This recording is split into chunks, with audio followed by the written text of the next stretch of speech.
The journey to speaking English fluently is often misunderstood. Many people believe that fluency is a magical destination that requires years of painful grammar drills, memorizing massive dictionaries, and passing difficult exams. This is a fundamental misconception. Fluency is not about knowing every word in the English language, nor is it about having a perfect accent that sounds exactly like a native speaker from London or New York. True fluency is simply the ability to express your thoughts clearly, effortlessly, and confidently in real-time conversations. It is about connecting your brain to your mouth without a lag, without translating from your mother tongue, and without the paralyzing fear of making a mistake. If you want to achieve this, you have to completely change the way you approach the language. You must stop treating English as an academic subject to be studied and start treating it as a practical tool to be used. The very first barrier you must dismantle is the fear of making mistakes. Perfectionism is the enemy of fluency. When you speak your native language, you make grammatical errors, you stutter, you use the wrong word sometimes, and you pause to think. Yet, you never judge yourself for it. You must extend this same grace to yourself when speaking English. Your goal is communication, not perfection. When you hesitate because you are terrified of using the wrong tense, the conversation dies. People do not care about your grammar. They care about your message. If you say, "Yesterday, I go to market," instead of "Yesterday, I went to the market," the listener understands you perfectly. The bridge of communication has been built. Focus on building that bridge, not on painting it perfectly. Every mistake you make is actually a learning opportunity. It shows you exactly where your current limits are and gives you a specific area to improve. Embrace your errors, laugh at them, and keep speaking. The biggest reason most people cannot speak English fluently, despite studying it for 10 or 15 years in school, is translation. If you hear someone speak English, your brain translates it into your native language to understand it. Then you formulate your reply in your native language and your brain frantically translates it back into English before you speak. This process takes far too long. It causes long, awkward pauses and makes you sound hesitant. To speak fluently, you must think in English. This sounds incredibly difficult, but it is a habit that can be built step by step. Start small. When you wake up in the morning, look around your room and name the objects you see in English. Do not say the word in your native language and then translate it. Just look at the bed and think bed. Look at the window and think window. As you go about your day, narrate your actions in simple English inside your head.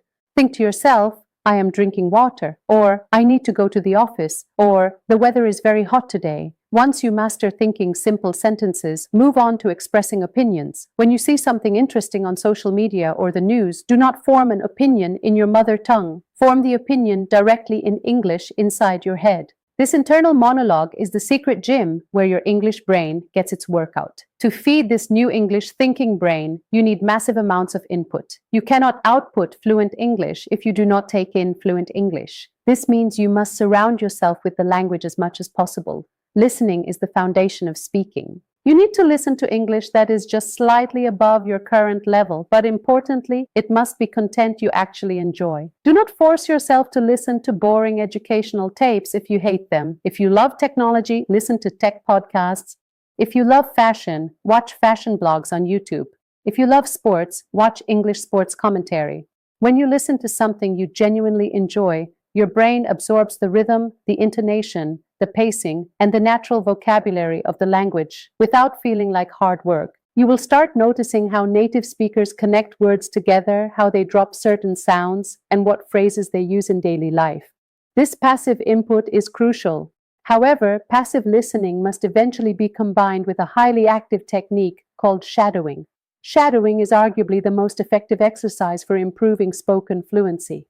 Find a short audio or video clip of a native speaker whose voice you like. Play a single sentence. Pause it and then repeat it out loud exactly as they said it. Do not just say the words, mimic their emotion, their pauses, their volume, and their melody. English is a stress-timed language, which means certain words in a sentence are stressed louder and longer, while others are reduced to tiny sounds. If you ignore this rhythm and speak every word with equal energy, you will sound robotic and be hard to understand. By shadowing, you train your mouth muscles to produce English sounds and your ear to hear the natural music of the language. Do this for 10 to 15 minutes every single day, and you will be shocked at how quickly your own speech becomes smoother and more natural.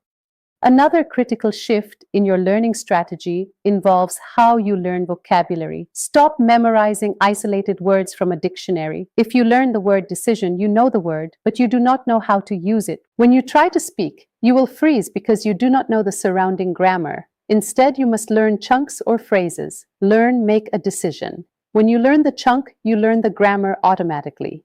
You do not need to know why we use make instead of do. You just know that make a decision sounds right. Collect phrases, not words. When you are reading or listening and you hear an interesting expression like, by the way, as far as I know, or to make a long story short, write the entire phrase down and memorize it as one single unit. When you speak in chunks, your fluency increases dramatically because your brain does not have to construct the sentence word by word. It just pulls out a pre-made block of language and places it into the conversation.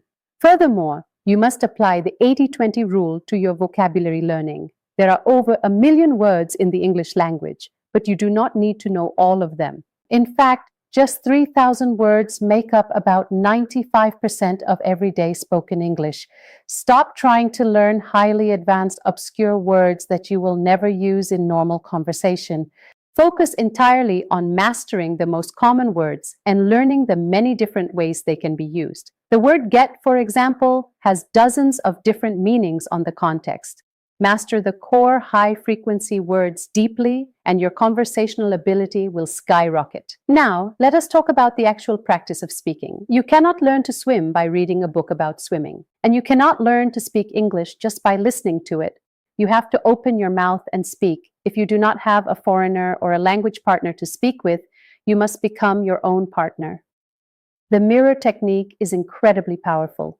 Stand in front of a mirror, look yourself in the eye, and pick a random topic. It could be something simple like your daily routine or something complex like your opinion on climate change. Speak out loud for 2 to 3 minutes without stopping. Do not worry about grammar. If you get stuck on a word, do not freeze. Use circumlocution, which is a fancy word for talking around the word you do not know. If you forget the word for refrigerator, do not stop talking. Say the machine in my kitchen that keeps my food cold. This is what fluent speakers do. They keep the flow going. Another excellent solo practice method is voice recording. Take your phone, open the voice recorder, and again pick a topic. Record yourself speaking for 2 minutes, then play it back and listen to yourself. This will be uncomfortable at first. You will hear your own mistakes, your hesitation, and your awkward pauses. But this discomfort is exactly what you need. When you listen to yourself, you become your own teacher. You will notice that you misuse a certain tense repeatedly or that you say and too often. Once you are aware of your specific bad habits, you can actively work to fix them. Record yourself again the next day on the same topic and try to sound smoother. When you do get the opportunity to speak with others, remember that conversation is a two-way street. You do not have to carry the entire weight of the conversation. Clears throat. A great trick to sound more fluent is to use active listening responses. When the other person is speaking, do not just sit in silence waiting for your turn to talk. Use small phrases like, "Oh, really? That is interesting. I see what you mean." Or, "Exactly." This buys you time to process what they said and formulate your own reply. It also makes you sound highly engaged and natural. Additionally, learn to use natural filler words. Everyone uses fillers when they think. Non-native speakers often use ooh or which can make them sound unsure. Try to replace those with English fillers like, "well, you know, I mean," or "let me think." Saying, "well, I think that" sounds much more fluent than "I think that." Grammar, which is usually the sole focus of traditional education, should actually take a back seat in your fluency journey. This does not mean grammar is useless. Grammar is the skeleton of the language, and you need it to hold everything together. However, you should learn grammar intuitively, not analytically. Instead of memorizing complex grammar tables and formulas, expose yourself to so much correct English that the right grammar simply sounds right to your ear. You do not need to know the technical difference between the present perfect and the past simple tense to use them correctly. If you have listened to enough English, you will naturally feel which one fits the situation. Focus your explicit grammar study only on the areas where you make consistent, noticeable errors that confuse people. For most learners, mastering just the basic tenses, present, past, future, and present perfect is more than enough for everyday fluency. Consistency is the ultimate secret weapon. You cannot cram for a language test the night before and expect to become fluent. Language learning is a matter of building neural pathways in your brain, and this takes time and repetition. Studying for 3 hours on a Sunday is vastly inferior to studying for 20 minutes every single day. The daily repetition signals to your brain that this information is important and needs to be stored in long-term memory. Make English an unavoidable part of your daily routine. Change the language of your phone to English. Follow English pages on your social media. Read the news in English. Write your shopping list in English. The more you integrate the language into your existing life, the less it feels like studying, and the more it feels like living. Finally, you must understand the plateau effect. When you first start practicing speaking, you will likely notice rapid improvement. You will feel excited and motivated. However, after a few months, you will hit a plateau. You will feel like you are not improving at all. You will feel like you are making the same mistakes, and your English sounds just as bad as it did last month. This is a completely normal part of the learning process. When you hit this plateau, do not get discouraged and do not quit. Your brain is still working hard behind the scenes, consolidating all the information you have fed it. It is during these frustrating plateau periods that the foundation for your next leap in fluency is being built. Just keep showing up, keep listening, keep shadowing, keep talking to yourself, and keep thinking in English. In conclusion, speaking English fluently is not a genetic talent reserved for a lucky few. It is a mechanical skill that anyone can develop with the right strategies. Ditch the textbooks, stop translating, and banish your fear of mistakes. Start thinking in English. Surround yourself with content you love. Practice shadowing to capture the rhythm of the language and learn phrases instead of single words. Speak as much as possible, even if it is just to a mirror or a voice recorder. Accept that progress is not always linear and be patient with yourself.